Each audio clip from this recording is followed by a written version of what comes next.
Joo, Hei, kyllä. ja tervetuloa hyvät ihmiset tähän helsinkiläiseen Sporaan. Olen suoraan maalta ja minullahan pelkkiä lehmiä täällä mukana. Ja täysi navetta kuski ohjaa tätä tämmöistä metallista häkkyrää. Minä en lähde arvostelemaan ketään, koska minä olen täysi sonni. Tietenkin ilman Viagraa. Eihän sitä seiso vaikka kuinka sitä nurmikkoa söisi. Joten hyvät ihmiset, katsokaa tätä tyhjää Sporaa.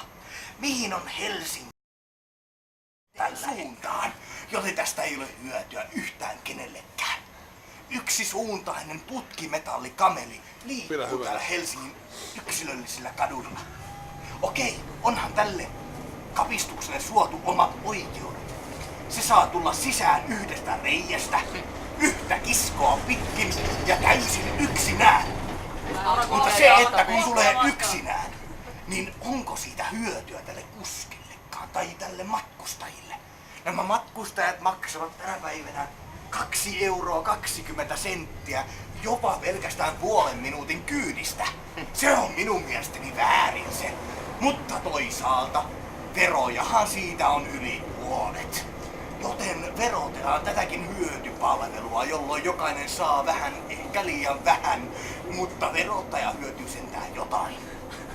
Tänne kun tullaan sisälle tähän tuubiin, tämä ei ole hammastahna tuubi, vaan ihan täysin liikkuva, voisi sanoa penis, joka on varustettu tämmöisellä metallikuorella.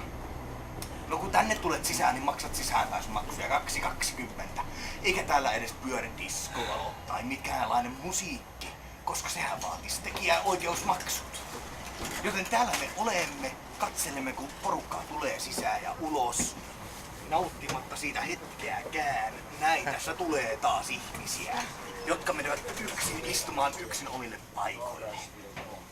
No mitä me sitten täällä teemme? No emme ole vittu vappua juhlimassa täällä. Meillä ei ole kenelläkään syntymäpäivät, ei ainakaan Annulla ole syntymäpäivät. Joten voimme pitää kaikki turpamme kiinni ja ihmetellä kuinka ihmiset syövät omia kynsinauhojaan täällä ja miettivät, että vittu milloin tulee se seuraava pysäkki.